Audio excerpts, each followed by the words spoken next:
Assalamualaikum warahmatullahi wabarakatuh. Saya Nuk Syamaldi dari kelas P3E dengan NIM 20020950202045 dari kelompok 9. Pada kesempatan kali ini saya akan membacakan materi terkait aspek-aspek hasil belajar. Yang pertama adalah ranah kognitif. Pengertian kognitif. Kognitif atau proses berpikir adalah kemampuan intelektual siswa dalam berpikir, mengetahui dan memecahkan masalah. Aspek kognitif lebih didominasi oleh alur-alur teoritis dan abstrak. Pengertian pengetahuan akan menjadi standar umum untuk melihat kemampuan kognitif seseorang dalam proses pengajaran. Tujuan kognitif terdiri atas 6 bagian, yaitu yang pertama pengetahuan atau knowledge, mengacu kepada kemampuan mengenal materi yang sudah dipelajari dari yang sederhana sampai pada teori-teori yang sulit. Yang penting adalah kemampuan mengingat keterangan dengan benar. Kedua, pemahaman atau comprehension, mengacu kepada kemampuan memahami makna materi. Aspek ini satu tingkat di atas pengetahuan dan merupakan tingkat berpikir yang rendah. Yang ketiga, penerapan atau application, mengacu kepada kemampuan menggunakan atau menerapkan materi yang sudah dipelajari pada situasi yang baru dan menyangkut penggunaan aturan dan prinsip. Penerapan merupakan tingkat kemampuan berpikir yang lebih tinggi daripada pemahaman. Yang keempat, analisis, mengacu kepada kemampuan menguraikan materi ke dalam komponen-komponen atau faktor-faktor penyebabnya. Analisis merupakan tingkat kemampuan berpikir yang lebih tinggi daripada aspek pemahaman maupun penerapan.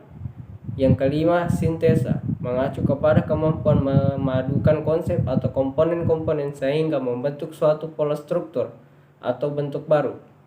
Aspek ini memerlukan tingkah laku yang kreatif. Sintesis merupakan kemampuan tingkat berpikir yang lebih tinggi daripada kemampuan sebelumnya. 6. Evaluasi, mengacu kemampuan memberikan pertimbangan terhadap nilai-nilai materi untuk tujuan tertentu. Evaluasi merupakan tingkat kemampuan berpikir yang tinggi. Yang kedua yaitu ranah afektif. Pengertian afektif. Afektif atau intelektual adalah mengenal sikap, minat, emosi, nilai hidup, dan operasiasi siswa. Bidang afektif dalam psikologi akan memberikan peran tersendiri untuk dapat menyimpan, menginternalisasikan sebuah nilai yang diperoleh lewat kognitif dan kemampuan organisasi afektif itu sendiri. Jadi, eksistensi afektif dalam dunia psikologi pengajaran adalah sangat urgent untuk dijadikan pola pengajaran yang lebih baik tentunya.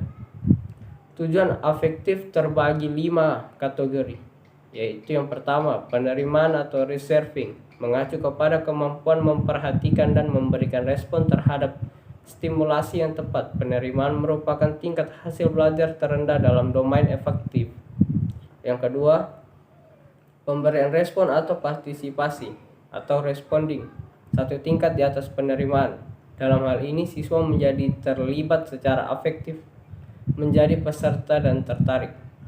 3. Penilaian atau penentuan sikap atau value, mengacu kepada nilai atau pentingnya kita mengertikan diri pada objek atau kejadian tertentu dengan reaksi-reaksi seperti menerima, menolak, atau tidak menghiraukan. Yang keempat, organisasi, mengacu kepada penyatuan nilai, sikap-sikap yang berbeda yang membuat lebih konsisten dan dapat menimbulkan konflik-konflik internal dan membentuk suatu sistem nilai internal, mencangkup tingkah laku yang tercermin dalam suatu filsafat hidup. 5. Karakterisasi atau pembentukan pola hidup, mengacu kepada karakter dan gaya hidup seseorang. Nilai-nilai sangat berkembang, nilai teratur sehingga tingkah laku menjadi lebih konsisten dan lebih mudah diperkirakan. Tujuan dalam kategori ini adalah hubungannya dengan keteraturan pribadi, sosial, dan emosi jiwa. Yang ketiga adalah ranah psikomotorik.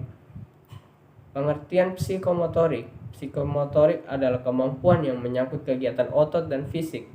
Psikomotorik dalam taksonomi instruksional pengajaran adalah lebih orientasikan kepada proses tingkah laku atau pelaksanaan.